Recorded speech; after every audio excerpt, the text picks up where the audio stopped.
के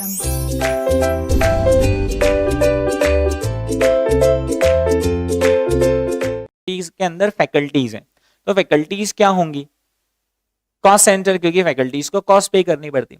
लेकिन उन्हीं फैकल्टीज ने जाकर सेमिनार्स लेना शुरू कर दी जहां से रेवेन्यू जनरेट होना शुरू हो गया, और वो फैकल्टीज को डिसाइड करना है कि वो कहां कब जाकर सेमिनार ले। तो फिर now it will become what? A profit centre, because they have control now over both cost as well as revenues. Is that clear? Okay दोस्तों, फिर इसके बाद यहाँ पर एक एग्जांपल दे रखा है कि एक ट्रांसपोर्ट डिपार्टमेंट है, और ट्रांसपोर्ट डिपार्टमेंट यूजुअली तो ट्रांसपोर्ट डिपार्टमेंट क्या होता है?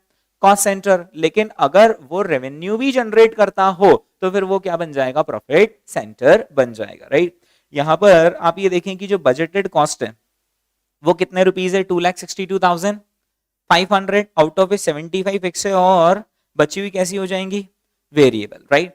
और हमने जो असली में कार चलाई है वो कितने किलोमीटर चलाई? 23,600 किलोमीटर चलाई, और उस पर कॉस्ट कितनी इनकर करी? इतनी इनकर करी। अब अगर ये कॉस्ट सेंटर है तो इसकी परफॉर्मेंस कैसे कंपेयर करेंगे? कॉस्ट वर्सेस कॉस्ट की कितनी लगनी चाहिए थी और कितनी लगी? अच्छा, कितनी लगी वो तो मैं ही आपको बता दूं, 250 और 750 कितनी लगनी चाहिए थी? क्या 262,500 लगनी चाहिए थी, या उसको चेंज करेंगे?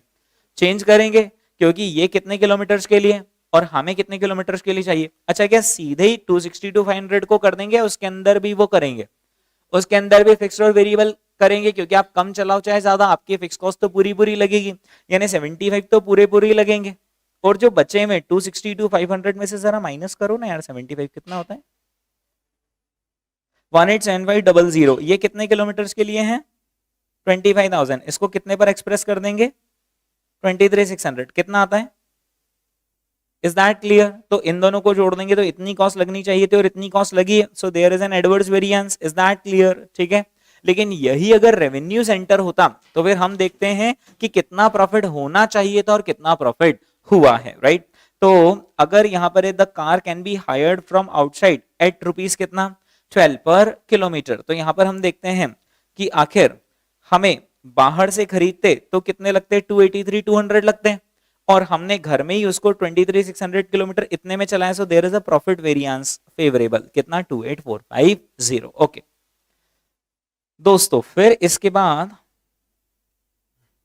ओके अब हम किसके बारे में पढ़ रहे हैं? परफॉर्मेंस मैनेजमेंट सिस्टम के बारे में पढ़ रहे हैं, है ना। परफॉर्मेंस मैनेजमेंट सिस्टम के बारे में पढ़ रहे हैं, यानी वापस से पता है क्या हो रहा है? हम वापस से फ्लैशबैक में आ रहे हैं। कायदे से जो आईसीआई को चैप्टर शुरू करना चाहिए ना, वो रिस्पॉन्सिबिलिटी अकाउंटिंग से शुरू नहीं करना चाहिए, यहां से शुरू करना चाहिए, राइट। परफॉर्मेंस मैनेजमेंट सिस्टम कि एक ऑर्गेनाइजेशन के अंदर परफॉर्मेंस मेजरमेंट की बात बोल रहे हैं, परफॉर्मेंस मैनेजमेंट की बात बोल रहे हैं। मतलब मैनेजमेंट इंक्लूड्स मेजरमेंट, राइट। लेकिन मेजरमेंट से पहले भी तो कुछ चीजें करनी पड़ती हैं, राइट। मेजरमेंट के बाद भी तो कुछ चीजें करनी पड़ती है, so that all comes under what? Management, right. तो performance management system is a 4 step process. कितनी स्टेप्स है इसके अंदर? 4 स्टेप्स, राइट। सबसे पहला स्टेप क्या है? First determine the organisational structure. मतलब बताओ ना कि वो एंटरप्रेन्योरल स्ट्रक्चर है या फिर फंक्शनल या फिर डिविजनल या फिर मैट्रिक्स है। First you have to define the organisational structure, क्योंकि उससे पता चलता है कि कितना डिग्री ऑफ डेलीगेशन है और फिर उसकी परफॉर्मेंस कैसे मेजर करना है, कौन से फैक्टर उसके कंट्रोल में और कौन से नहीं, राइट। फिर उसके बाद evaluate the degree of delegation, right, and also identify what? Responsibility centres. यानी यहां पर हम ऑर्गेनाइजेशनल स्ट्रक्चर पता करेंगे। मान लो ऑर्गेनाइजेशनल स्ट्रक्चर निकला डिविजनल, तो डिविजनल के अंदर देखो कि अब कौन रेवेन्यू सेंटर है, कौन कॉस्ट सेंटर है, कौन प्रॉफिट सेंटर है और कौन इन्वेस्टमेंट सेंटर है। Is that clear? ओके। और वो रिस्पॉन्सिबिलिटी सेंटर किस पर डिपेंड करेगा? कितना डिग्री ऑफ डेलीगेशन है, मतलब क्या क्या चीजें आपने उसको डेलीगेट कर रखी, कर दिया है सब। अब आप क्या करो? अब आप उसकी परफॉर्मेंस मेजर करो। जैसे अगर कोई कॉस्ट सेंटर निकला तो उसके लिए क्या करोगे? वेरिएंसेस देखो कि कॉस्ट वेरिएंसेस की कितनी कॉस्ट लगनी चाहिए तो और कितनी कॉस्ट लगी। कोई रेवेन्यू सेंटर है तो उसके लिए क्या देखेंगे? सेल्स वेरिएंसेस कि क्या बजटेड सेल्स था और क्या एक्चुअल सेल्स अचीव करा। लेकिन एक मिनट, किसी का भी कंपैरिजन करो उससे पहले उसको बताना तो पड़ेगा कि आपका ये टारगेट है, हे सेल्स वाले आपका ये टारगेट है, हे कॉस्ट वाले आपका ये target, right.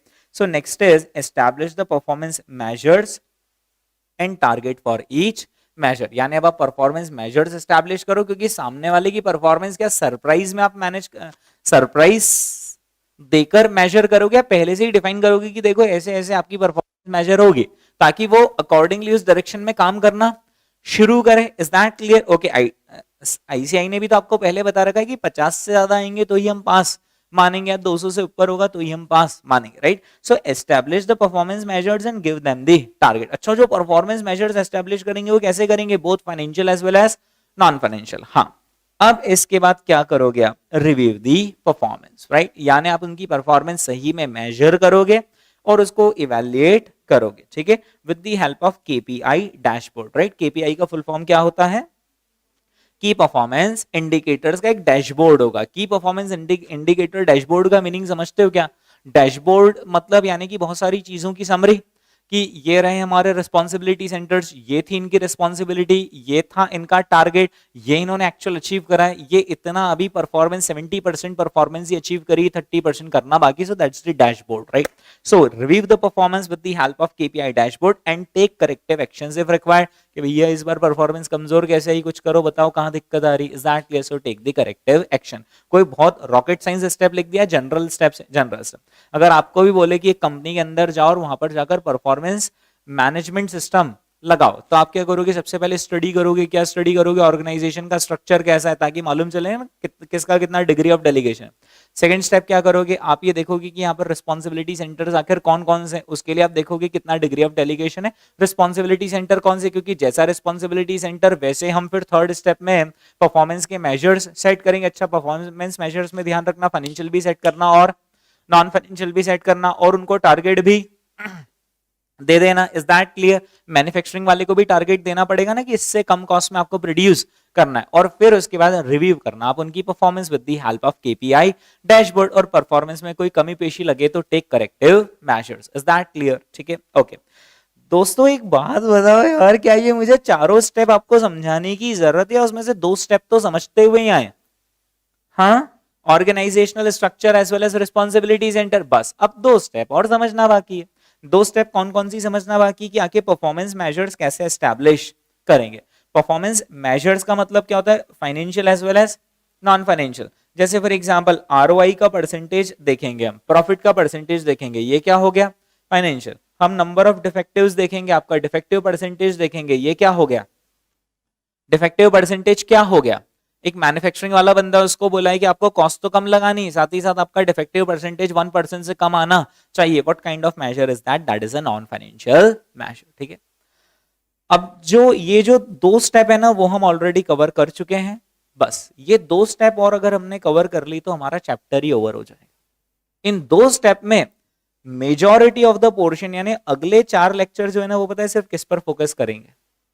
Various performance measures पर फोकस करेंगे, कि कौन कौन से फाइनेंशियल परफॉर्मेंस मेजर्स होते हैं और कौन कौन से नॉन फाइनेंशियल मेजर्स होते हैं। यानी अगले 4 लेक्चर सिर्फ किसको समर्पित होंगे? इसको समर्पित होंगे, जिसमें से आज ही के लेक्चर में हम क्या समझ लेंगे कि आखिर फाइनेंशियल मेजर्स कौन कौन से होते हैं, राइट? और फिर अगले 3 लेक्चर में समझेंगे कि कौन कौन से नॉन फाइनेंशियल मेजर्स होते हैं।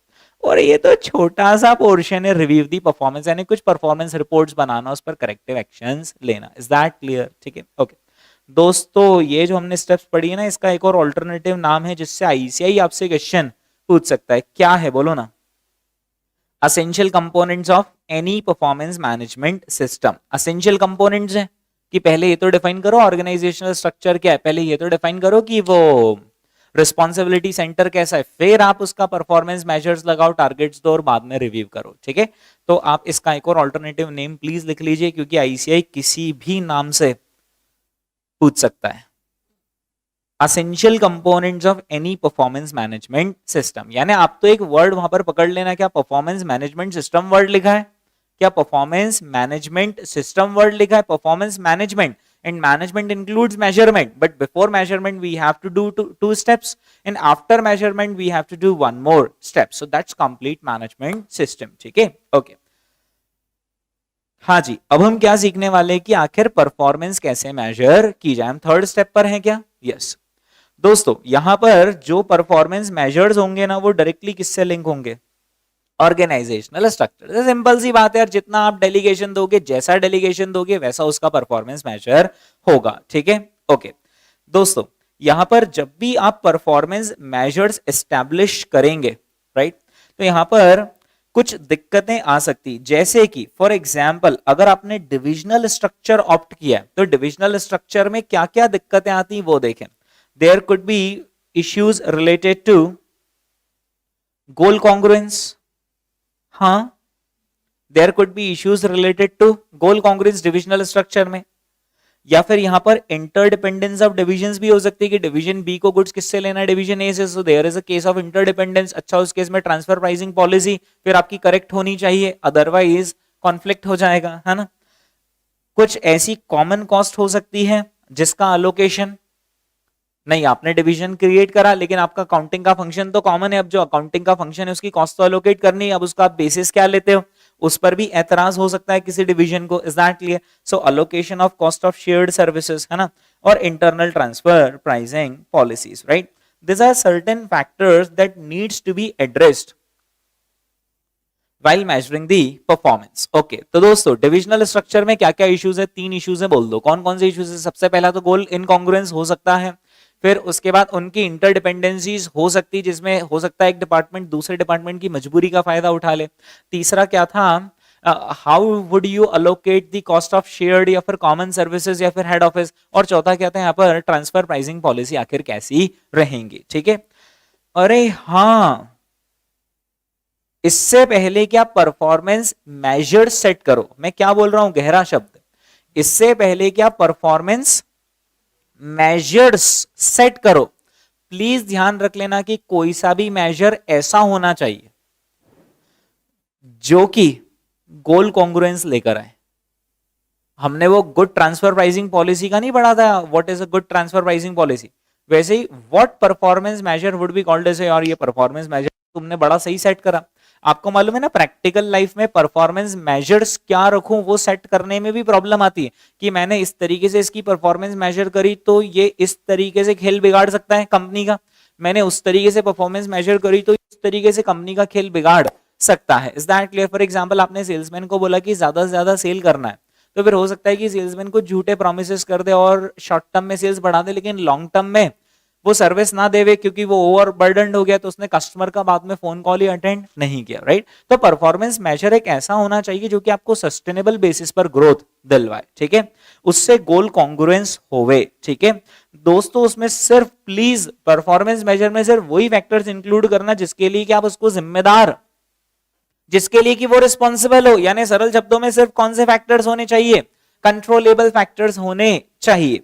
दोस्तों वो हमारा लॉन्ग टर्म ऑब्जेक्टिव भी अचीव करवाए और शॉर्ट टर्म ऑब्जेक्टिव भी अचीव करवाए. ये वो 3 पॉइंट्स है जो आईसीआई ने स्टडी मटेरियल में लिखे, लेकिन बाद में जब वो एग्जाम लेते हैं तो उनमें एक गुण ज्यादा होता है. 2 और पॉइंट इन्होंने वहां पर लिखे हैं, एनकरेज इनिशिएटिव्स एंड मोटिवेशन.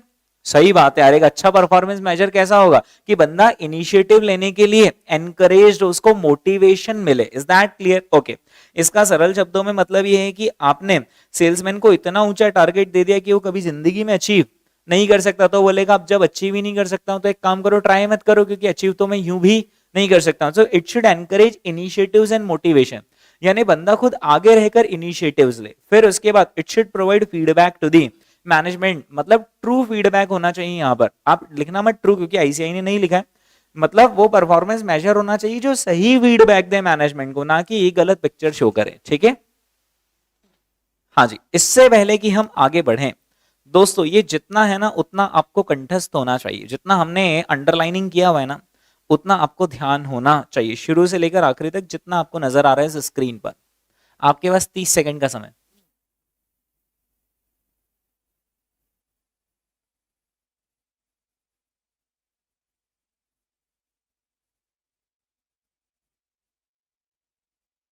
सारे याद हो गए?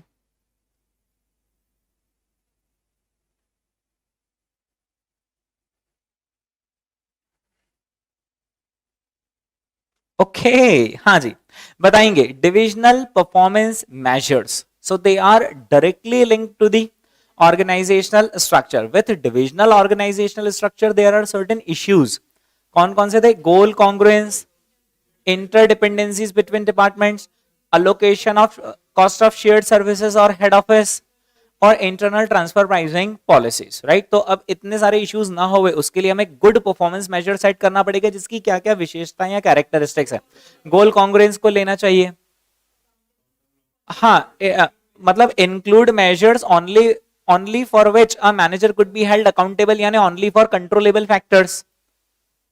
शॉर्ट टर्म, हाँ, it should help in achieving both long term objective as well as short term objectives. Encourage motivation, हाँ, encourage initiatives and motivations and provide feedback to the management, मतलब ये होना चाहिए true feedback to the management. It's okay, आप समझ गए, okay. अब दोस्तों बहुत देर हो गई, अब हम यहाँ पर पढ़ना ही शुरू कर देते हैं कि आखिर परफॉर्मेंस मेजर्स कौन कौन से हमें यहाँ पर पढ़ने। दो तरह के परफॉर्मेंस मेजर्स पढ़ने, एक तो कौन से फाइनेंशियल मेजर्स और दूसरे कौन से non financial measures. Financial measures के ठीक पहले क्या लिखा हुआ है, प्योर फाइनेंशियल।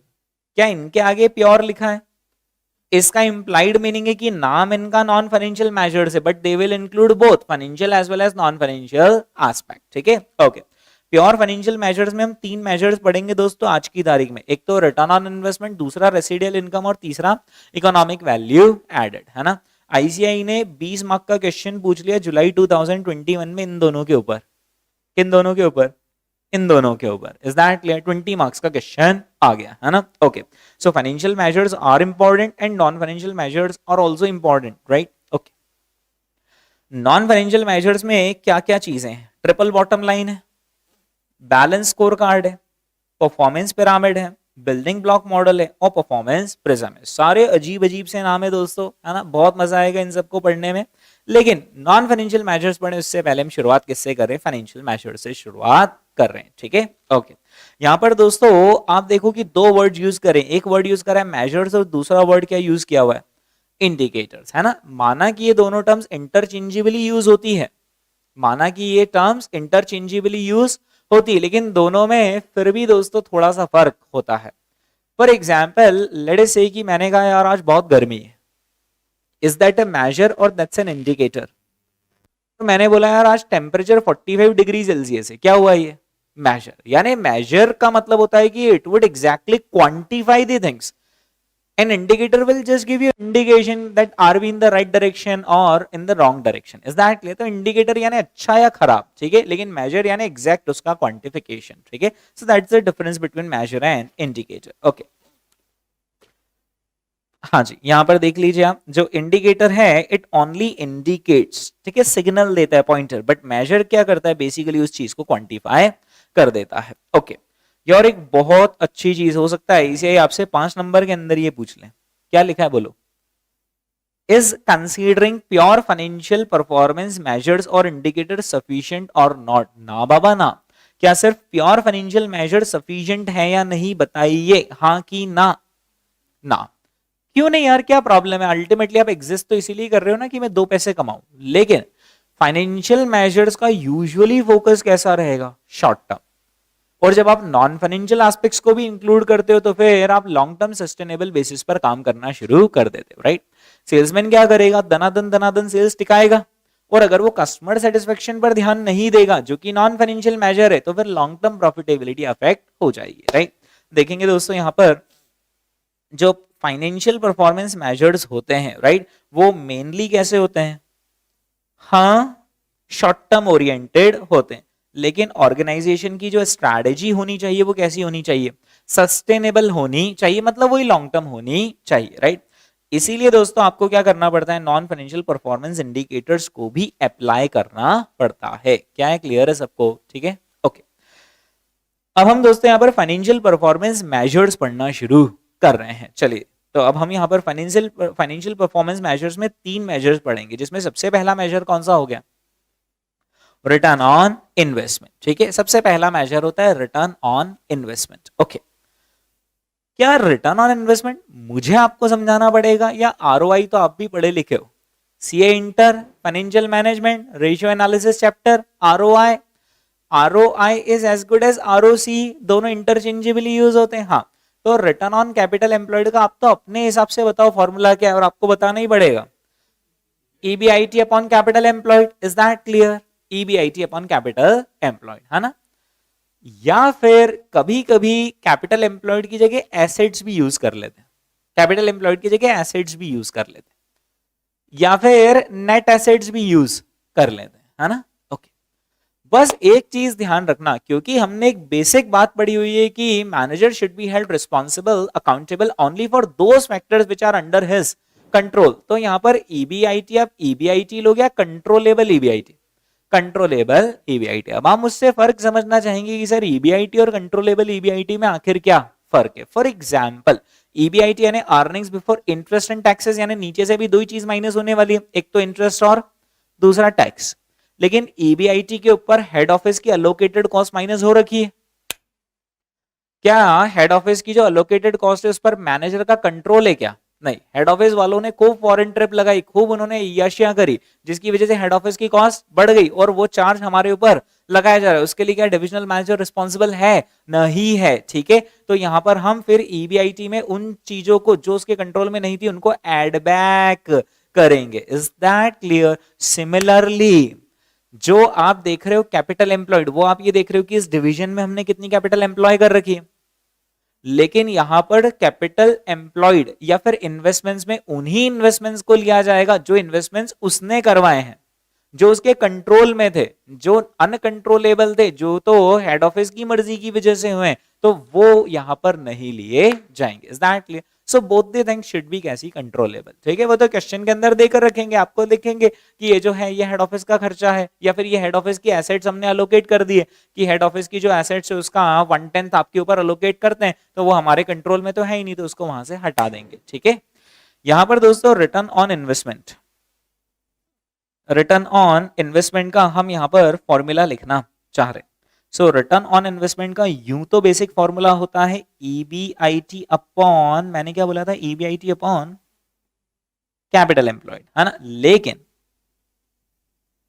लेकिन यहां पर ईबीआईटी कौन सा लेंगे?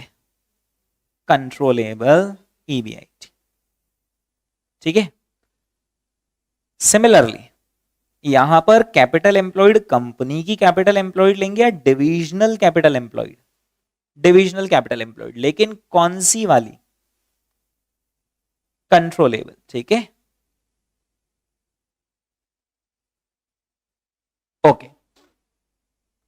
अब ना दोस्तों कभी कभी ऐसा होता है कि ईबीआईटी की जगह पर आईसीआई यहां पर क्वेश्चन के अंदर वर्ड ही कंट्रीब्यूशन ही प्रिंट करके दे देता है। वर्ड ही क्या प्रिंट कर देता है? कंट्रीब्यूशन। तो फिर उस केस में आप हालात के आगे मजबूर हो जाते हो और ईबीआईटी को आपको रिप्लेस किससे कर लेना पड़ता है? कंट्रीब्यूशन से। ठीक है, लेकिन क्या वो हम हमारी मर्जी से करेंगे या थोड़े बेमन से करेंगे? थोड़े बेमन से करेंगे, राइट। यानी कि जो आपकी फर्स्ट प्रेफरेंस होगी ना, आपकी जो फर्स्ट प्रेफरेंस होगी वो क्या है? ईबीआईटी। और जो कंट्रीब्यूशन होगा वो कैसा हो जाएगा? सेकंड प्रेफरेंस हो जाएगा कि यार चलो मजबूरी में अगर ईबीआईटी दिया ही नहीं, उन्होंने कंट्रीब्यूशन ही दिया है, तो फिर कंट्रोलेबल कंट्रीब्यूशन को हम न्यूमरेटर बना लेंगे। कभी कभी तो दोस्तों ये लोग इतनी हद कर देते हैं कि ना ईबीआईटी देते हैं ना कंट्रीब्यूशन देते हैं, ये लोग सीधे ही मालूम है क्या दे देते हैं? प्रॉफिट। तो फिर उस केस में आप मजबूर हो, आपको क्या लेना पड़ेगा? कंट्रोलेबल प्रॉफिट को न्यूमरेटर में लेना पड़ेगा। लेकिन ये तो अब दोस्तों बहुत ही ज्यादा मजबूर उन्होंने हमें कर दिया, यानी ये हमारी फिर थर्ड प्रेफरेंस हो जाता है। ठीक है, यानी अगर एग्जाम में आपके पास ईबीआईटी हो तो पहले वो ही लेना, वो नहीं हो तो किसको ढूंढना? कंट्रीब्यूशन। और वो भी ना मिले तो फिर आपकी नजरें किसको ढूंढेगी? प्रॉफिट को। Is that clear? ओके। यहां पर जो डिनोमिनेटर है उसमें आईसीआई बार बार रंग बदलता रहता है। इसको मैं और करके नहीं लिखवाता हूं, मैं ऐसा स्लैश करके लिखवा देता हूं। या तो वो लोग word divisional capital employed use कर लेते हैं, या फिर वो लोग आपको टोटल एसेट्स दे देंगे। ऑब्वियसली वो जो टोटल एसेट्स होगी वो उस डिवीजन की होगी, राइट। या फिर वो आपको नेट एसेट्स दे देंगे, राइट। अब आप मुझसे क्या समझना चाहते हो कि सर ये टोटल एसेट्स और नेट एसेट्स में आखिर क्या डिफरेंस है? हाँ, तो बताइए दोस्तों कि टोटल एसेट्स और नेट एसेट्स में क्या डिफरेंस है? लाइबिलिटीज, करंट लाइबिलिटीज यहां पर हम लेस कर देंगे। Is that clear? तो बचेंगी क्या आपके पास? Net assets. ठीक है, या फिर नेट एसेट्स का एक और मीनिंग हो सकता है net of depreciation. Is that clear? जैसे होता है ना, एक फिक्स एसेट्स होता है और एक नेट फिक्स एसेट्स होता है, gross, right. Okay, so net assets are like net of depreciation और नेट ऑफ लाइबिलिटीज। ठीक है, चलिए दोस्तों हाँ जी, अब इस पर मैं आपको एक बहुत शानदार चीज समझाने वाला हूं दोस्तों। रिटर्न ऑन इन्वेस्टमेंट क्या करेगा, आंसर हमें एब्सोल्यूट टर्म्स में देगा या परसेंटेज टर्म्स में देगा? परसेंटेज टर्म्स का एक बहुत बड़ा फायदा है, मैं चाहूं तो अपने आप को अंबानी जी से भी कंपेयर कर सकता हूं परसेंटेज टर्म्स, बोलो, लेकिन क्या एब्सोल्यूट टर्म्स में हम कंपेरेबल हैं? नहीं है, राइट? अभी मुझे समय है। तो दोस्तों यहां पर क्या होगा कि परसेंटेज वाला कोई सा भी मेजर होगा तो उसका एक एडवांटेज ध्यान रखना, लिखना पड़ेगा एग्जाम में। क्या एडवांटेज ध्यान रखना? कि आप डिफरेंट साइजेस के डिविजन्स को भी आपस में कंपेयर कर सकते हो, ठीक है? ओके, देखेंगे दोस्तों आखिर हम आरओआई कैसे कैलकुलेट करते हैं। ये है डिवीजन अल्फा और ये है डिवीजन बीटा, है ना? लेट्स से कि डिवीजन अल्फा के पास एक प्रोजेक्ट अवेलेबल है जिसमें कितने लाख रुपए लगेंगे, कितना कंट्रोलेबल कंट्रीब्यूशन मिलेगा। तो नॉर्मली इनको कंट्रीब्यूशन देना चाहिए या ईबीआईटी, पर सर ने क्या सीखा, ईबीआईटी ना हो तो कंट्रीब्यूशन ही सही। हाँ, कितने लाख मिल रहा है? 2 लाख। यानी देखा जाए तो ये प्रोजेक्ट अगर अल्फा ने करा तो कितना परसेंट रिटर्न वो कमाएगा? 10% रिटर्न वो कमाएगा, राइट?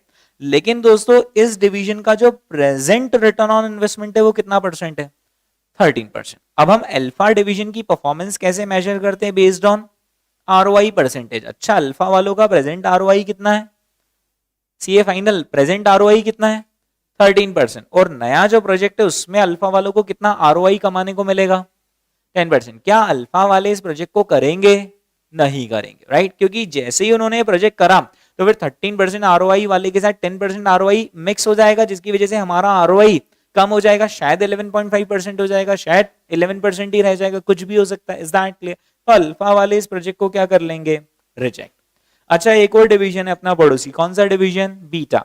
बीटा वाले 20 लाख का इन्वेस्टमेंट करेंगे और कितने कमाएंगे? 1.4 लाख। कितना परसेंट? 7% इस प्रोजेक्ट पर रिटर्न कमाएंगे। हाल फिलहाल उनका रिटर्न कितना है बीटा वालों का? सिर्फ 5%।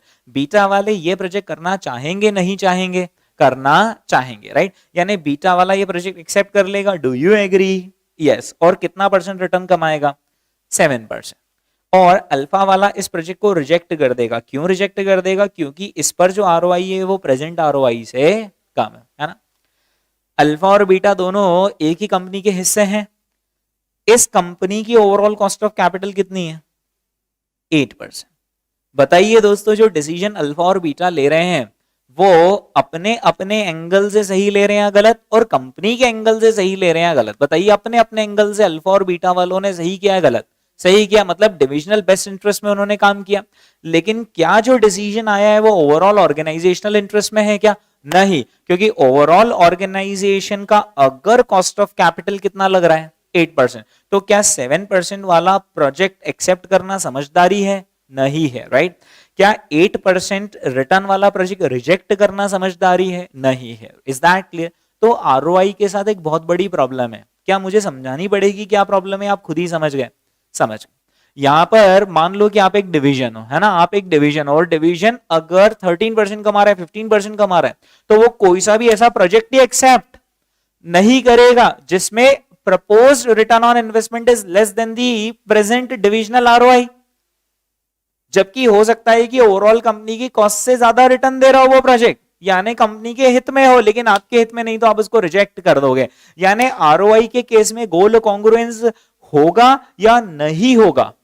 नहीं होगा। Is that clear? There could be a situation of goal incongruence, और वो डिवीजन जिसका आरओआई बहुत कम है वो हो सकता है उससे थोड़े से ऊपर आरओआई, फिर भले ही ओवरऑल कॉस्ट ऑफ कैपिटल से कम हो आ रही है, उस प्रोजेक्ट को एक्सेप्ट कर देगा और अपना आरओआई बढ़ाने के चक्कर में कंपनी का तो नुकसान कर देगा। Is that clear? तो आरओआई का एक फायदा एक नुकसान है। बोलो फायदा क्या है? कि अलग अलग साइज के डिपार्टमेंट कंपेरेबल होते हैं, पर नुकसान ये है कि यहाँ पर गोल कॉन्ग्रुएंस अचीव नहीं होता है। डिवीजन अपने बेस्ट इंटरेस्ट में काम करते हुए हो सकता है ऑर्गेनाइजेशन के इंटरेस्ट में काम ना करे।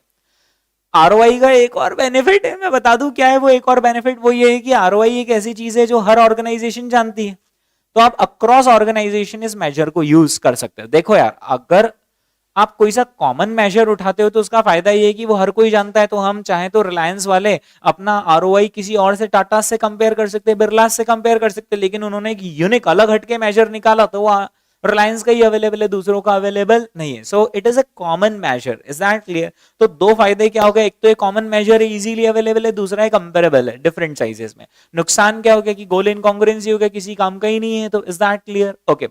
अच्छा, एक और चीज इसमें क्या छोटे बड़े में फर्क नहीं रहता है. छोटे बड़े में फर्क नहीं रहता है का मतलब होता है कि हो सकता है कि एक डिवीजन ऐसा पिद्दी सा डिवीजन, छोटा सा डिवीजन, और उसका आरओई 40% दिख रहा है. सभा बुलाई गई कि चलो आज रिवॉर्ड देंगे और अवार्ड जाता है 40%, सबसे ज्यादा आरओई कमाने वाले को. एक बड़ा सारा डिविजनल मैनेजर जो करोड़ों रुपए कंपनी को कमा कर दे रहा है, वो बैठा हुआ है. क्यों? क्योंकि उसका डिवीजन इतना बड़ा है कि उसका परसेंटेज इनकम कम है, राइट. लेकिन एक छोटा सा डिवीजन, उसका एसेट्स कम है, उसका इन्वेस्टमेंट्स कम है और उसका परसेंटेज रिटर्न ज्यादा है. एक बात बताओ, कंपनी का जो टॉप मैनेजमेंट है उसकी नजरों में इज्जत उसकी ज्यादा होनी चाहिए जो परसेंटेज में ज्यादा कमा कर दे, या उसकी इज्जत ज्यादा होनी चाहिए जो एब्सोल्यूट ज्यादा कमा कर दे? एब्सोल्यूट. ये तो मैंने आपको एसएफएम में भी सिखा रखा है, एब्सोल्यूट की इज्जत है, परसेंटेज की इज्जत नहीं है. मैंने आपको ये भी समझा रखा है कि एक पान वाले का जो रिटर्न ऑन इन्वेस्टमेंट है ना, वो अंबानी जी से ज्यादा है. लेकिन बात किसकी होती है दोस्तों दुनिया में? एब्सोल्यूट की बात होती है. Is that clear? ओके. तो दोस्तों इसी कमी को दूर करने के लिए आ चुका है मार्केट में एक एब्सोल्यूट मेजर जिसका नाम क्या है? Residual income. Is that clear? Okay, है ना. मैं इसकी अंडरलाइनिंग करवा दूंगा आपको आरओआई की. अभी इस पर आते हैं, रेसिडियल इनकम पर आते हैं. रेसिडियल इनकम शब्दों पर गौर फरमाया जाए दोस्तों, इनको फील किया जाए. क्या लिखा हुआ है? Residual income. ठीक है. रेसिडियल इनकम यानी बची हुई income over and above after meeting your cost of capital. यार इतना सिंपल है. और फॉर एग्जाम्पल, अगर आपने 1 करोड़ का इन्वेस्टमेंट किया है इस डिपार्टमेंट में और आपने 12 लाख रुपीस कमाए, 1 करोड़ का इन्वेस्टमेंट करके कितने कमाए? 12 लाख. तो आरओआई तो 12% आएगा. पर वो देखो ही मत. आप ये देखो कि 1 करोड़ आप लाए कितने परसेंटेज में? 8% कॉस्ट ऑफ कैपिटल में. यानी 1 करोड़ पर 8 लाख थी एक्सपेक्टेशन, लेकिन आपने परफॉर्मेंस कितना दिया? 12 लाख. यानी आपका रेसिडियल इनकम कितना आया? 4 lakh. So residual income is income which residues after meeting your cost of capital. अब वो जो दूसरा डिवीजन है, दूसरा डिवीजन ने भी 1 करोड़ का इन्वेस्टमेंट करना है, उसका रिटर्न ऑन इनकम का परसेंटेज है 7%. यानी वो कमाएगा 7 लाख और लगाएगा कितने? 8 लाख. Is that clear? तो अगर हम वही वाला ऊपर वाले ही एग्जाम्पल दोस्तों, ये देखो ये ऊपर वाले एग्जाम्पल है, अगर इसको रेसिडियल इनकम से लेते हैं ना, तो मालूम है क्या फायदा हो जाता है? चलो बता दो, आज मैं बताऊं उससे पहले. यहां पर गोल इनकॉन्ग्रुएंस होगा या पक्का बाबा गोल कॉन्ग्रुएंस हो जाएगा? पक्का बाबा गोल कॉन्ग्रुएंस हो जाएगा. देखना कैसे.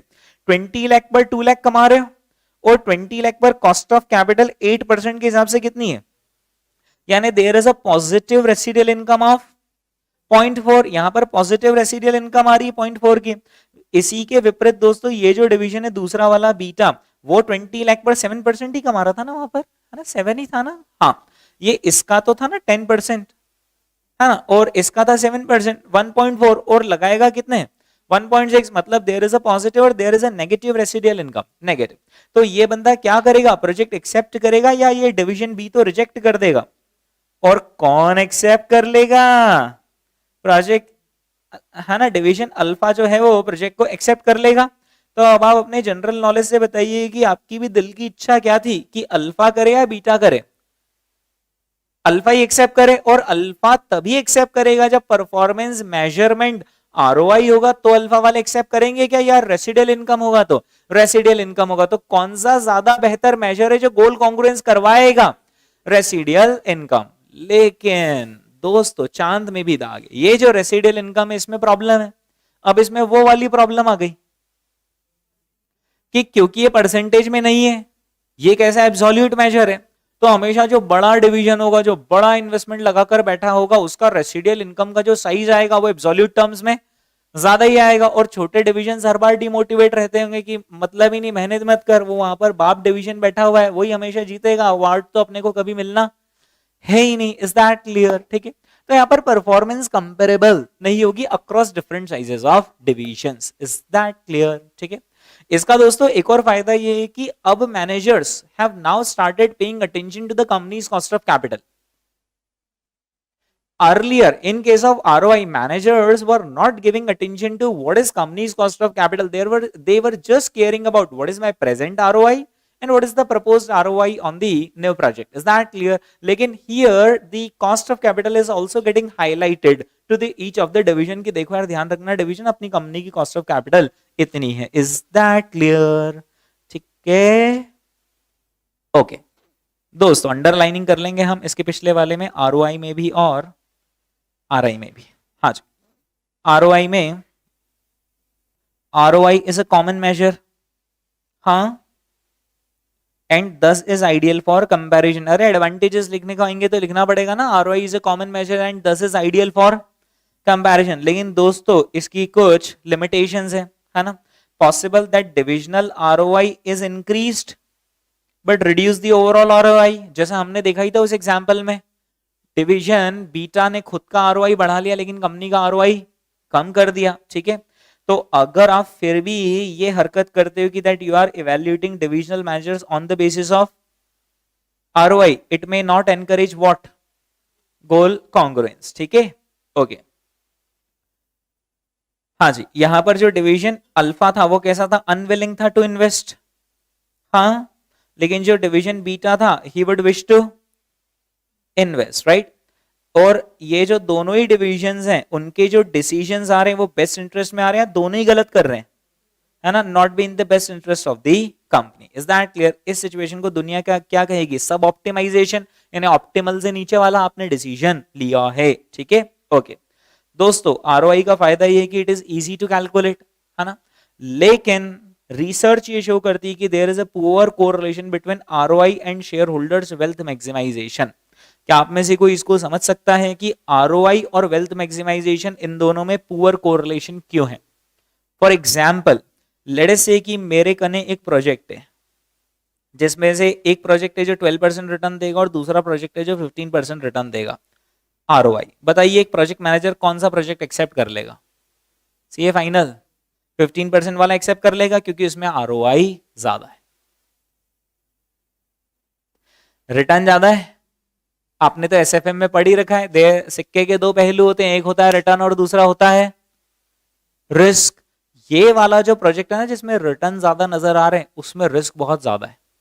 तो शेयर होल्डर्स की वेल्थ मैक्सिमाइज हो गया. शेयर होल्डर डर के मारे शेयर बेचेंगे कि यार माना इस प्रोजेक्ट में फायदा तो है, लॉटरी का बिजनेस है, इसमें रिटर्न तो ज्यादा है लेकिन रिस्क भी कितनी ज्यादा है. They would sell the shares और जिसकी वजह से वेल्थ इरोड हो जाएगी. यानी जरूरी नहीं कि ROI किसी प्रोजेक्ट में ज्यादा हो तो वेल्थ भी मैक्सिमाइज हो, क्योंकि ROI simply tells you what is the return, how much is the return, but it does not considers what risk. So there is a poor correlation between ROI and shareholders wealth, क्योंकि ROI considers only returns but shareholders wealth depends on both returns as well as risk. ठीक है तो यहां पर आप चाहो तो लिख लो if ROI percentage higher but risk also higher then wealth का क्या होगा, वेल्थ अब नीचे जाएगी. Is that clear? ठीक है ना. अच्छा ROI के अंदर एक और प्रॉब्लम है, वो ये है कि अकाउंटिंग पॉलिसीज चेंज करके कोई भी जो शातिर मैनेजर है वो अपना ROI इंप्रूव कर लेगा. क्या आप में से कोई मुझे ट्रिक बता सकता है कि मेरा एक डिवीजन है, मान लो कि अपन सब एक डिवीजन में है ना, अपना जो पड़ोसी डिवीजन है ना उसका 31 मार्च को वैसे हमारा फाइनेंशियल ईयर खत्म होता है और आज 28 फरवरी का दिन है, एक महीना बचा हुआ है, उसका ROI निकल रहा है 15.5% और अपना ROI निकल रहा है 13%. हम उससे पीछे, अवार्ड वो जीतेगा. लेकिन हमने कहा कि अपन भी कम नहीं, किसी तरीके से अपना ROI इंप्रूव करो. हम क्या करेंगे दोस्तों, ऐसे कुछ मुझे 2-3 आइडियाज दो ना जिससे अपना ROI इंप्रूव हो जाए. Very good right. अगर हमारा कोई सा इन्वेस्टमेंट डिसीजन होगा तो हम उस इन्वेस्टमेंट को करेंगे या फिर हम उसको पोस्टपोन कर देंगे. पोस्टपोन कर देंगे जैसे आपने, क्योंकि अगर आपने इन्वेस्टमेंट करा तो आपका इन्वेस्टमेंट का बेस और बढ़ जाएगा, डिनोमिनेटर बढ़ जाएगा और ROI परसेंटेज कम आ जाएगा.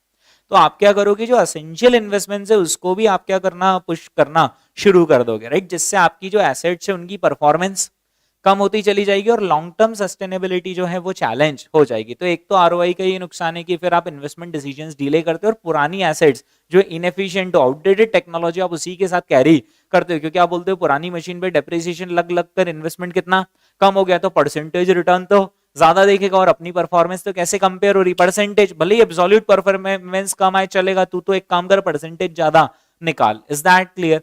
दूसरा ये कि अपन डेप्रीसिएशन डेप्रीसिएशन दो ऑप्शन है अपने पास, या तो बढ़ा दो या फिर कम कर दो, कम कर दो। ये दोनों दोनों चलेगा। अगर अपन ने डेप्रिसिएशन बढ़ा दिया तो इन्वेस्टमेंट कम हो जाएगा, पर डेप्रिसिएशन बढ़ा दिया तो ऊपर प्रॉफिट भी कम हो जाएगा। वैसे ज्यादा सीरियस इंपैक्ट एसेट्स पर मतलब इन्वेस्टमेंट पर आएगा या ज्यादा डायरेक्ट इंपैक्ट प्रॉफिट पर ही है? डायरेक्ट इंपैक्ट प्रॉफिट पर ही है। तो आप क्या करोगे, ऐसी डेप्रिसिएशन पॉलिसी लगाओगे जो कि एग्रेसिव हो। एग्रेसिव डेप्रिसिएशन पॉलिसी मतलब अभी कम कम कम डेप्रिसिएशन चार्ज कर, बाद में देखेंगे, जिससे कि आप क्या करोगे, अपने परसेंटेज रिटर्न्स को बूस्ट करोगे। Is that clear? तो क्या होगा कि यहां पर आप आरओआई को डिस्टॉर्ट कर सकते हो, ये भी तो एक इसका डिसएडवांटेज है। It can be distorted by accounting policies. Is that clear? ठीक है। अगर आपके एम्प्लॉयज को ट्रेनिंग देने है ना, तो आप वो ट्रेनिंग भी मना कर दोगे, यार मत दे ट्रेनिंग, ट्रेनिंग में बिना बात खर्चा होगा और फायदा आज थोड़ी ना मिलेगा, कल मिलेगा, अपने को तो आज का देखना है। ठीक है, चलिए दोस्तों, रेसिडियल इनकम है ना। टू ओवरकम शब्दों का प्रयोग देखें, to overcome some of the dysfunctional consequences of ROI. Dysfunctional का मीनिंग क्या होता है? Something that has failed to serve the purpose. ठीक है, डिसफंक्शनल का मतलब क्या होता है? Failing to serve the purpose. तो दोस्तों आरओआई ने हमारा पर्पस सर्व किया था या it failed? It failed to serve the purpose. हाँ, गोल इनकॉन्ग्रुएंस हो गया था ना। तो वो जो लैक ऑफ गोल कॉन्ग्रुएंस वाला पर्पस था, वो आरओआई तो मीट नहीं कर पाया, लेकिन कौन बहुत अच्छे से इस किरदार को निभाएगा? रेसिडियल इनकम इस किरदार को निभाएगा, राइट। अब दोस्तों रेसिडियल इनकम का अगर कोई आपसे फॉर्मूला पूछ ले, तो आप रेसिडियल इनकम का फॉर्मूला क्या बोलोगे? क्या माइनस क्या, मतलब डिवाइड होगा यहाँ पर या माइनस होगा? माइनस होगा कि कितना कमा रहे हैं वर्सेस कितना कमाना चाहिए था, यानी कितना रिक्वायर्ड रेट ऑफ रिटर्न था, यानी कितनी कॉस्ट लग रही है। Is that clear? तो आप यहाँ पर इसका फॉर्मूला लिख लेंगे। यहां पर इसका फॉर्मूला होगा R I, residual income is equal to, controllable word आएगा यार, ये ध्यान रखना, क्या? Controllable EBIT. अब ये लोग इतने जालिम है कि कभी कभी ईबीआईटी नहीं देते तो मजबूरी में क्या यूज करना पड़ता है, और कभी कभी ये लोग तो हद कर देते हैं, तो फिर क्या यूज करना पड़ता है? प्रॉफिट। हाँ, इसमें डिवाइड करेंगे या लेस करेंगे? लेस करेंगे, क्योंकि डिवाइड कर दिया तो फिर वहां पहुंच जाएंगे परसेंटेज में। लेस करेंगे, राइट। लेस हम करेंगे इसमें cost of capital charge, less करेंगे हम इसमें से cost of capital charge. Cost of capital charge का मीनिंग समझते हो क्या होता है? कि आखिर कितनी कैपिटल एम्प्लॉय कर रखी है मल्टीप्लाइड बाय कितना हमारा कॉस्ट ऑफ कैपिटल का परसेंटेज है। Is that clear? Okay. Cost of capital charge किस पर होगा? ऑन कंट्रोलेबल, है ना, कैपिटल एम्प्लॉयड, यानी वही divisional capital employed, on controllable divisional capital employed, या फिर वो, हाँ, टोटल एसेट्स या फिर नेट एसेट्स। वो तो क्या क्वेश्चन जैसी इंफॉर्मेशन देगा ना, उस पर आपको फ्लेक्सिबल रहना पड़ेगा। जैसे आपको याद है इसके पहले वाले वो जो हमने दो एग्जांपल देखे, उसमें उन्होंने वर्ड ईबीआईटी यूज करा था, कॉन्ट्री यूज करा था, कॉन्ट्री, जबकि जमीन आसमान का फर्क है कॉन्ट्री में और ईबीआईटी में, लेकिन ये लोग मजबूर कर देते हैं, हम भी क्या करें। ओके। इसका बहुत बड़ा फायदा क्या है? आप तो आरआई का एक सिंगल लार्जेस्ट बेनिफिट बता दो, मैं मान जाऊंगा आपको, goal congruence, right. So there is a greater probability कि जो मैनेजर्स है वो जब खुद के इंटरेस्ट में काम करेंगे तो वही क्या होगा, वही best interest of the company भी होगा। ठीक है, ओके। और जैसा कि हमने यहाँ पर एग्जाम्पल में देख ही लिया था कि हम चाहते थे कि अल्फा वाले ही इस प्रोजेक्ट को एक्सेप्ट करें, और अल्फा वालों ने ही इस प्रोजेक्ट को एक्सेप्ट किया भी है। ठीक है, हाँ जी। लेकिन दोस्तों चांद में भी दाग होते हैं। Being an absolute major, the residual income is not capable to be used as a tool for making the comparison, क्योंकि एब्सोल्यूट मेजर है तो फिर अब इससे कंपैरिजन पॉसिबल नहीं हो पाएगा। ठीक है, हाँ, ऑफ डिफरेंट साइजेस के डिविजन्स। ठीक है, और हमेशा इसमें क्या होगा, जो छोटा डिवीजन है वो हारेगा और जो बड़ा डिवीजन है वो जीतेगा। ठीक है, लेकिन फिर इसका एक तोड़ है दोस्तों। तोड़ पता है क्या इसका? तोड़ ये है कि इसका तोड़ मालूम आपको क्या है? जैसे SCMP का तोड़ है खतोड़, तो वैसे ही दोस्तों इसका तोड़ पता है क्या है? इसका तोड़ वैसे ही इसका तोड़ ये है कि आप बड़े डिवीजन हो ना, तो हम आपको एक बड़ा टारगेट ऑफ रेसिडियल इनकम दे देते हैं कि अच्छा आपका बड़ा डिवीजन है तो आपका टारगेट रेसिडियल इनकम है 10 करोड़, और वो बेचारा छोटा सा डिवीजन है उसका टारगेट रेसिडियल इनकम है 1 करोड़। और अब ये देखेंगे कि जो रेसिडियल इनकम है वो कितनी आई है टारगेट से ऊपर, टारगेट से ऊपर, और जो टारगेट को ज्यादा एक्सीड करेगा उसको अवार्ड मिलेगा। Is that clear? क्योंकि आप एब्सोल्यूट देखोगे रेसिडियल इनकम तो बड़े डिवीजन का बड़ा ही आएगा, लेकिन उसका तोड़ क्या है कि फिर आप उनको टारगेट दे दो। ठीक है, ओके। यहां पर to overcome this deficiency targeted और budgeted levels of residual income consistent with asset size and the market conditions of the divisions, यानी कि आप उनको टारगेट या फिर budgeted level of residual income दे दो। ठीक है, ओके। हाँ जी, एक बात बताओ कि क्या डिसीजन में कॉन्फ्लिक्ट आ सकता है आरओआई से और आरआई से? हाँ क्लियरली, वो अभी हमने देखा ही था कि यहां पर अगर आरओआई देखें तो W1 जीत रहा है, W2 जीत रहा है। W1 जीत रहा है आरओआई में या W2 जीत रहा है? W2 जीत रहा है, ठीक है। लेकिन एब्सोल्यूट इनकम यानी कि रेसिडियल इनकम में कौन जीत रहा है? W1। उसके पीछे कारण ये कि देखो ये लिखा है 9 करोड़ और 60 लाख रुपए, और ये कितना लिखा है? 1 करोड़ और 56 लाख रुपए, है ना, वही है ना। हाँ, तो ऑब्वियसली यार जिस डिपार्टमेंट का साइज बड़ा है उसका रेसिडियल इनकम का अमाउंट ज्यादा ही आएगा, हालांकि उसका परसेंटेज कम आएगा, right. Test your understanding, differentiate between ROI and RI. ROI और आरआई में डिफरेंशिएट करना है, राइट। ये लोग पूछ लेते हैं ऐसे 2-2 3-3 नंबर के लिए क्वेश्चन, राइट। तो दोस्तों क्या है यहां पर? आरओआई क्या है? एक रिलेटिव मेजर है, जबकि आरआई क्या है? Absolute major, right.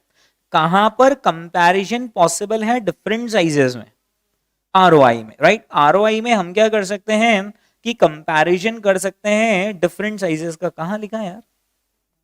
सबसे लास्ट में लिखा है क्या? नहीं, इन्होंने वो लिखा नहीं है, एक्चुअली लिखा ही नहीं, ओके।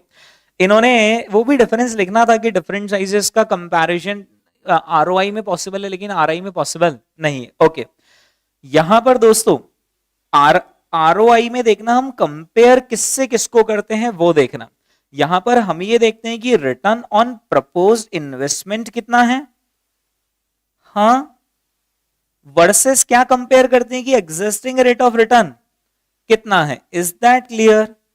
आरओआई में क्या करते हैं कि प्रपोज रिटर्न परसेंटेज कितना और एग्जिस्टिंग रिटर्न परसेंटेज कितना है, जबकि आरआई के केस में हम मालूम में क्या कंपेयर करते हैं कि मिनिमम रेट ऑफ रिटर्न से कंपेयर करते हैं कि रिटर्न कितना मिल रहा है वर्सेस कॉस्ट ऑफ कैपिटल आखिर कितनी है, ठीक है, okay.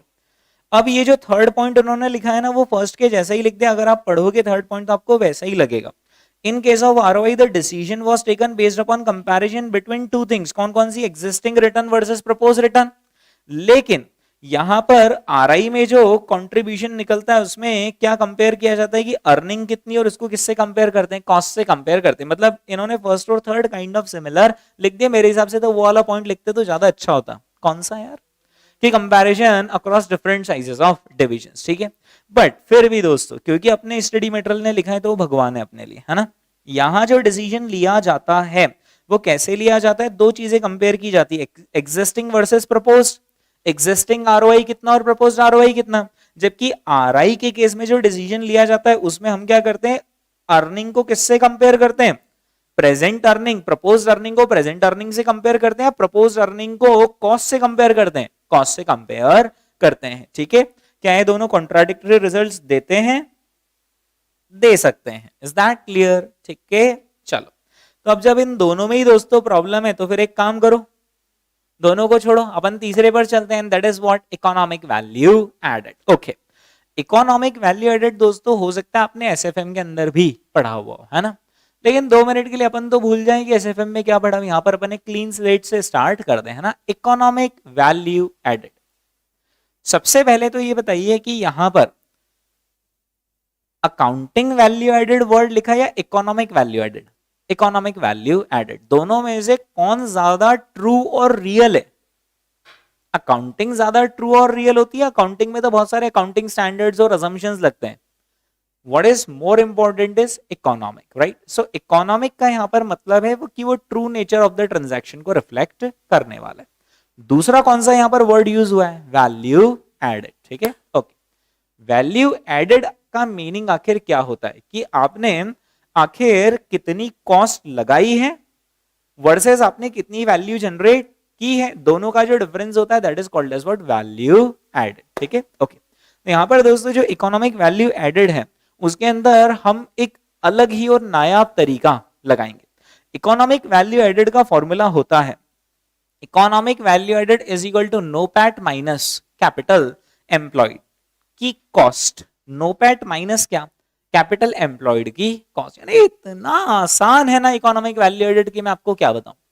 For example let us से कि आपने 10 लाख रुपीस की कैपिटल लगाई है और उस 10 लाख की वैक यानी आप समझते हो ना फुल फॉर्म क्या? Weighted average cost of capital, यानी सरल शब्दों में तो केओ हो गया, कॉस्ट ऑफ कैपिटल, या फिर केसी भी बोल सकते हो आप इसको, राइट? Cost of capital. हाँ, लेट से आपकी कॉस्ट ऑफ कैपिटल है 10%, यानी इसका मीनिंग क्या हो गया कि आपने 10 लाख रुपए इकट्ठे करे।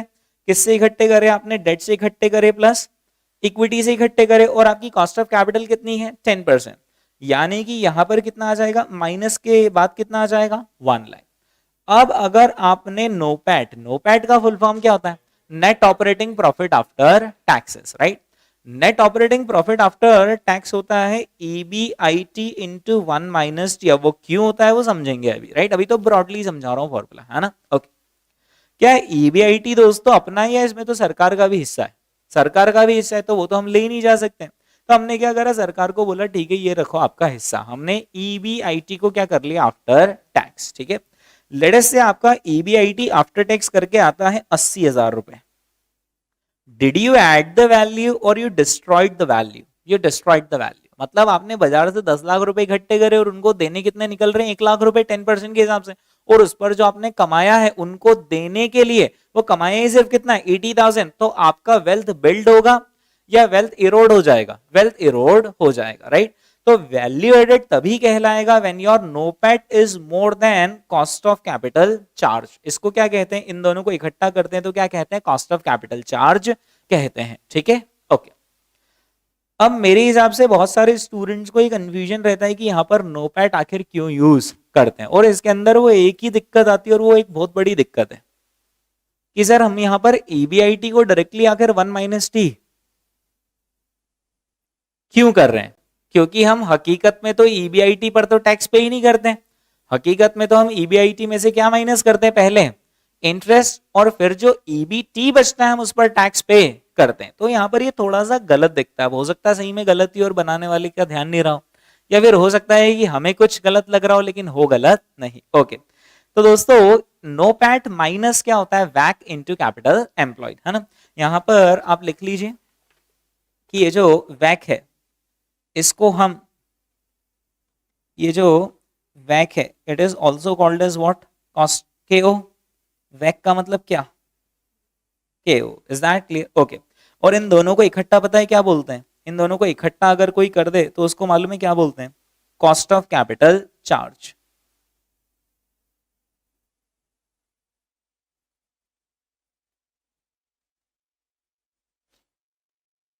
ओके,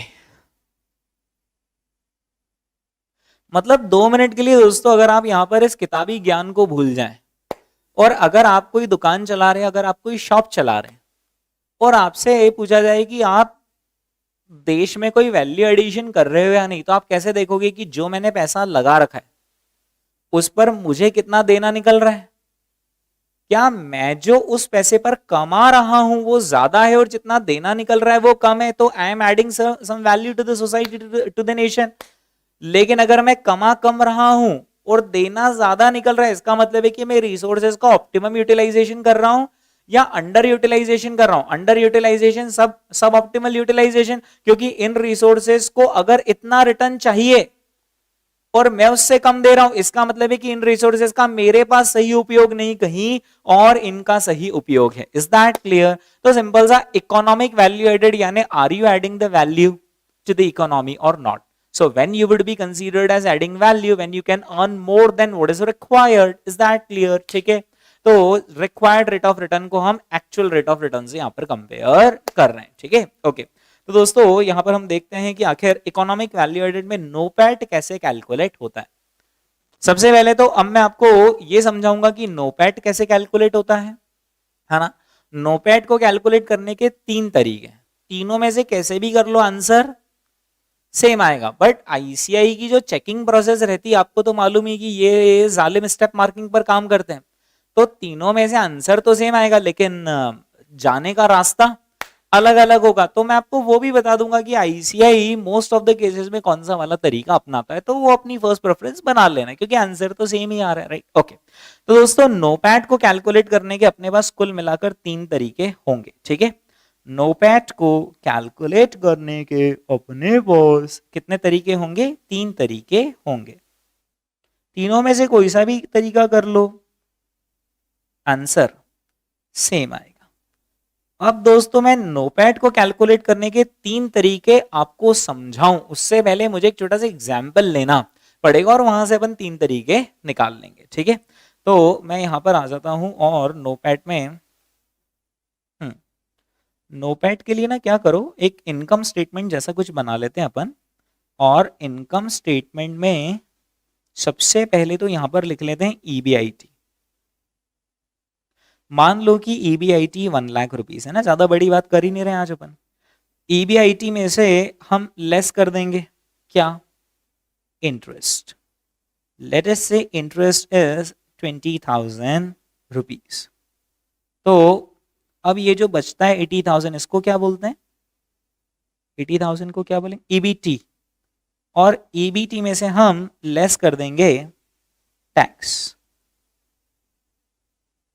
लेट अस से taxes at the rate of 30%। तो 8 या 24, 24,000 आ जाता है टैक्स।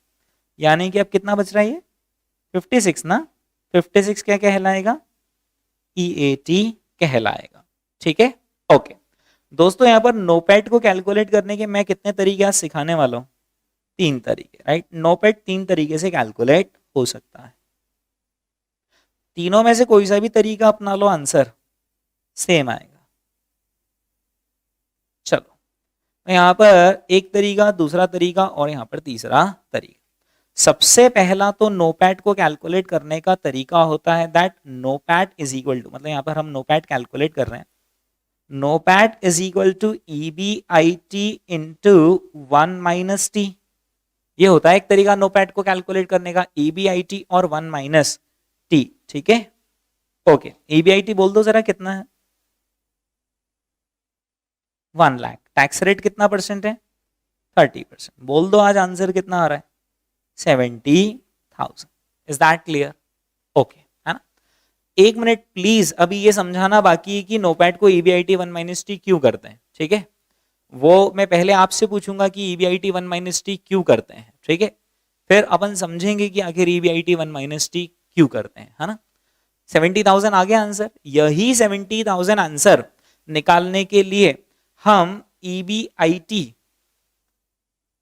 यही 70,000 निकालने के लिए हम ईबीआईटी में डायरेक्टली 1 माइनस टी करें। ईबीआईटी में क्या कर लें? डायरेक्टली 1 माइनस टी करें। उसकी बजाय एक और तरीका है, वो है EBIT minus adjusted tax charge. शब्दों का प्रयोग देखे क्या है, ईबीआईटी माइनस टैक्स या EBIT minus adjusted tax, adjusted tax charge. अब आप ये पूछेंगे कि सर आखिर ये एडजस्टेड टैक्स चार्ज क्या होता है? तो एडजस्टेड टैक्स चार्ज का मीनिंग होता है असली टैक्स। एडजस्टेड टैक्स चार्ज का मीनिंग क्या होगा? असली टैक्स। लेकिन क्या सिर्फ असली टैक्स? ओके, जनरल नॉलेज से बताइए कि जो टैक्स से उतना ही माइनस होगा, उससे कम माइनस होगा, उससे ज्यादा ही माइनस होगा। ज्यादा ही माइनस होगा क्योंकि यहां पर आप इंटरेस्ट पर टैक्स बेनिफिट ले रहे हो या इंटरेस्ट पर कोई टैक्स बेनिफिट नहीं ले रहे, हम नहीं ले रहे। इंटरेस्ट पर टैक्स बेनिफिट कब लेते हैं? जब आप इंटरेस्ट माइनस करते हो और फिर जो आता है उस पर टैक्स पे करते हैं। लेकिन नोपैट का जो ओरिजिनल फॉर्मूला कहता है वो क्या कहता है? हम इंटरेस्ट पर कोई टैक्स बेनिफिट नहीं लेते, ठीक है। तो अब यहां पर ये वाला जो टैक्स है इसके अंदर इंटरेस्ट का टैक्स बेनिफिट हटाया हुआ है, वो एड बैक करना पड़ेगा। यानी कि ये तो अभी आपने सिर्फ 80,000 पर टैक्स दिया, हाँ इस 20,000 पे कौन देगा टैक्स, तो इस 20,000 पर भी हम टैक्स ऐड कर लेंगे, ठीक है। यानी कि यहां पर टैक्स प्लस क्या कर लेंगे, है ना, टैक्स ऑन इंटरेस्ट कर लेंगे। Is that clear? Interest multiply by tax rate कर लेंगे, ठीक है। Interest multiply by tax rate कर लेंगे यहां पर। एक बार देखते हैं करके, अगर आता है तो ठीक है। हाँ, तो यहां पर दोस्तों टैक्स कितना था, 24,000, और इंटरेस्ट कितना था, हाँ इस पे भी देना पड़ेगा ना टैक्स, दो आप इस पे भी टैक्स कितना दे दिया, 30%, 6,000 दे दिया। EBIT कितना था, 1 लाख, राइट। अब दोस्तों जब आप 1 लाख में से ये दोनों ही माइनस करो, ये ध्यान रखना है दोनों माइनस होंगे, ठीक है, ये यहाँ पर ऐसा होगा, है ना, तो ये कितना आ जाएगा, 70,000 आ जाएगा। क्या है, क्लियर है सबको? एक और तरीका मैं क्यों बता रहा हूं, क्योंकि जब आप स्टडी मटेरियल पढ़ोगे और उसमें ये वाला तरीका आप पहली बार देखोगे तो आप घबरा से जाओगे, तो मैंने कहा मैं बता दूं कि ये भी एक तरीका है, ठीक है। चलो एक और तरीका है, क्या है मतलब कि ऊपर से मत शुरू करो, नीचे से शुरू करो, यानी कहां